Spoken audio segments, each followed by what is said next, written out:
Hi, Richard Bott. It is so good to welcome you to the General Assembly of the Christian Church Disciples of Christ. I'm so excited. We just voted our General Assembly to endorse and approve the resolution to enter into full communion with the denomination that you serve, the United Church of Canada. And as you know, we are the Christian Church Disciples of Christ in the U.S. and Canada.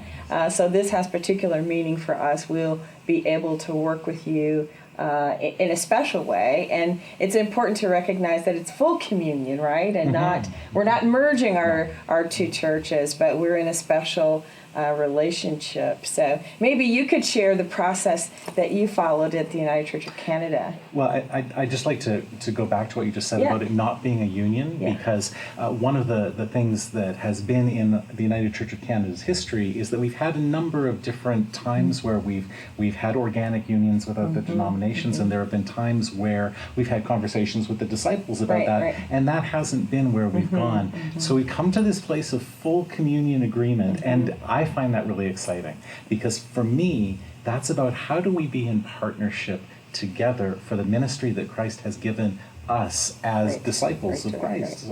How do we want to do that and not lose our identity as United Church of Canada or your identity as Christian Church Disciples of Christ? Exactly. So I'm really excited about the possibilities that we have, because I think this gives us a lot more freedom to be together. Oh, I agree. And we both are in full communion with the United Church of Christ. Right. And so we've had conversations about how do we enter into that sort of triangular sort of conversation. And we thought, well, you and the United Church of Christ already have a relationship. We probably need to spend some time with the United Church of Canada as disciples, figuring things out and having some conversations. But I fully expect that at some point we're really going to be able to leverage those three communions, being in full communion with one another.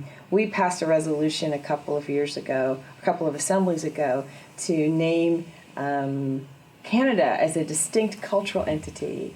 And so I think this relationship, getting to better understand Christians who are living in Canada and what that community and context is like across your country, will help us as we seek to be a binational church. I think that's something that's very important to us as well. And as Canadians, what happens in the United States really does affect, not just because of family relationships, but because of our governmental relationships. It really does affect us. One of the comments that was made by one of the people who spoke today is that those borders are not God's borders. They're borders we've created, and so how do we learn from each other in crossing those borders? So we passed the same resolution that you folks passed today. We passed last year at our General Council, and I remember there being that similar kind of excitement and that wondering of what's going to be next and how is this all going to work out.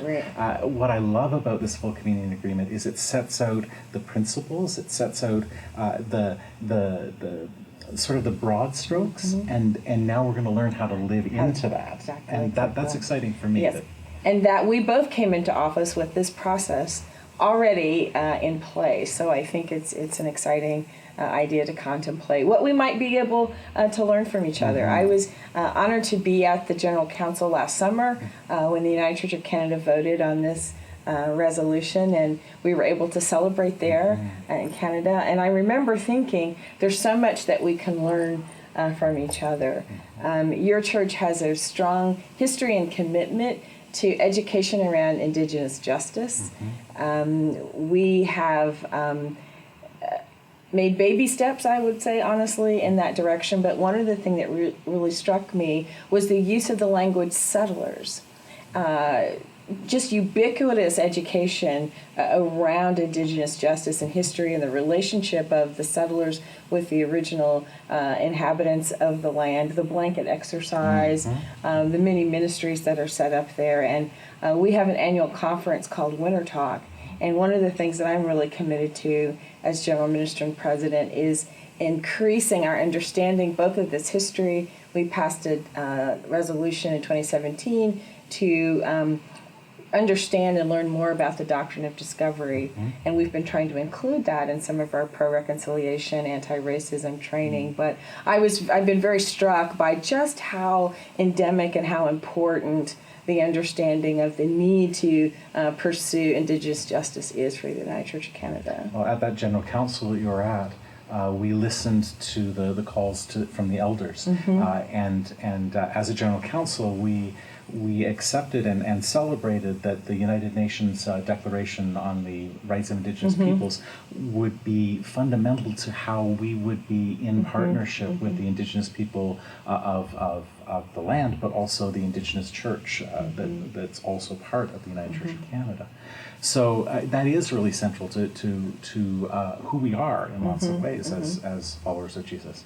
One of the things for me in being here at the Assembly has really been listening to the conversations around racism and around reconciliation within that context, which is different from the reconciliation language we would use in Canada. So I think, I know that as a denomination, we've got a great deal that we can learn from you about how to be an intercultural church. Also, how to really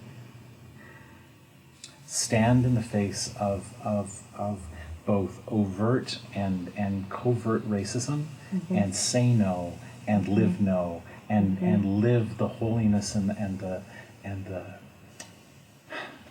the sacred reality that every child is a beloved child of God. Amen. Amen. So for me personally, hearing that and seeing that, I think that's one of the places where we can really learn from the and it is a journey. I mean, that commitment to be a pro-reconciling anti-racism church was part of Vision 2020, which was put forth really in the early 90s, late 80s, early 90s, and by our General Minister and President Dick Ham. But before that, the reconciliation ministry had really begun in the late 60s, just as we were becoming this denomination and formulating our design. So we have a long history of that work, but we also understand that work has continued to evolve.